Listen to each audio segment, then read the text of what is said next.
Walk into any preserved medieval hall, church or bridge, and the timber supporting the roof or decking may still be solid, decades or centuries after it was cut. Modern wood in similar conditions would have rotted or cracked long ago. This is not a matter of luck or myth. It is the result of intentional methods developed by medieval builders to give timber extraordinary longevity.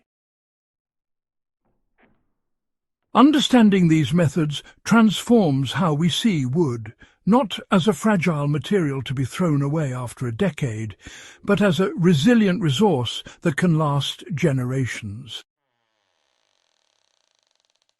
Medieval builders treated rot as a problem to starve rather than a battle to seal. Modern construction focuses on keeping moisture out with synthetic coatings and sealants, often trapping water inside instead. Medieval builders approached rot differently. They accepted that wood would get wet, and they designed a system to remove the fungi's food supply, manage moisture, and maintain strength. This meant that timber could safely experience rain, snow, and ground contact without succumbing to decay. The principle is simple. Fungi require moisture, oxygen, and nutrients. Medieval timber was treated to remove nutrients and allow water to move freely, making decay impossible to establish. Not all wood is equal, and medieval builders knew this. Slow-grown trees with dense heartwood were chosen for structural elements. Sapwood, rich in sugars and starches, was often avoided or trimmed away because it feeds fungi. Timber was felled during winter dormancy when sap content was lowest, reducing internal sugars and moisture content. For modern applications, selecting heartwood-rich lumber and cutting or sourcing wood during dormant seasons can immediately increase durability without chemical additives. One of the most effective medieval treatments was soaking timber in water for weeks, months, or even years.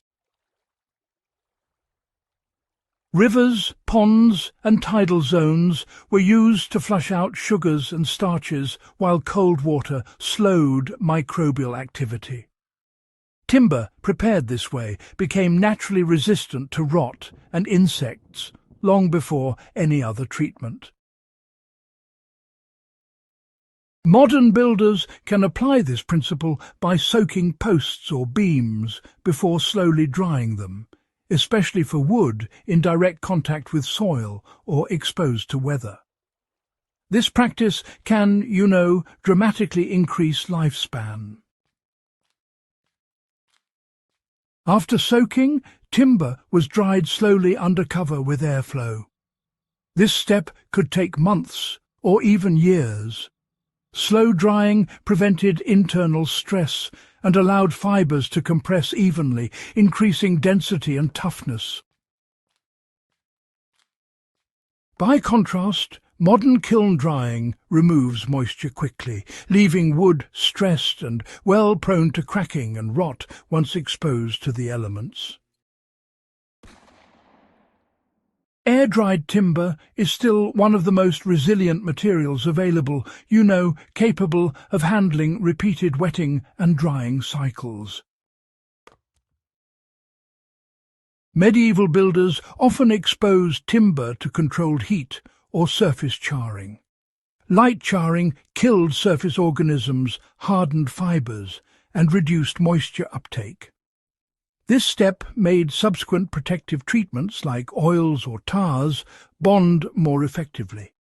Unlike modern coatings, which can crack and fail, this altered the wood itself, making it inherently durable. After drying and charring, timber was treated with natural oils, tallow waxes, or pine tar. Heated and applied to warm wood, these substances, well, they penetrated deeply, repelling water, deterring insects, and remaining flexible even in extreme weather. Reapplication over time allowed the wood to remain strong for decades, or honestly, even centuries. Modern applications should avoid merely brushing on cold finishes. Warmed oils or tar, applied to properly prepared wood, offer far greater protection than synthetic sealants. Design choices ensured water never lingered. Beyond treatment, medieval builders designed structures to shed water aggressively. Steep roofs, generous overhangs, elevated posts, and airflow around beams ensured that water drained quickly and timber remained dry between wettings. Water that lingers leads to rot. Water that moves through safely, well, it strengthens wood instead of destroying it. The final piece of the medieval method was maintenance. Surfaces were re-oiled or re-tarred, minor repairs addressed early, and buildings were inspected regularly. This ensured small issues never became structural failures. Modern reliance on, maintenance-free materials fails silently, but medieval practice embraced care as part of durability. Medieval timber was effectively immortal because every step, from tree selection to seasonal felling, soaking, slow drying, charring, oiling, smart design, and maintenance, worked toward longevity. For survivalists, homesteaders and historical builders, these principles offer a proven system for creating structures that endure far beyond modern expectations. If this deep dive into medieval timber transformed your understanding of wood durability, support in the beginning by subscribing, sharing with fellow history enthusiasts, and helping preserve centuries of practical historical knowledge for future generations.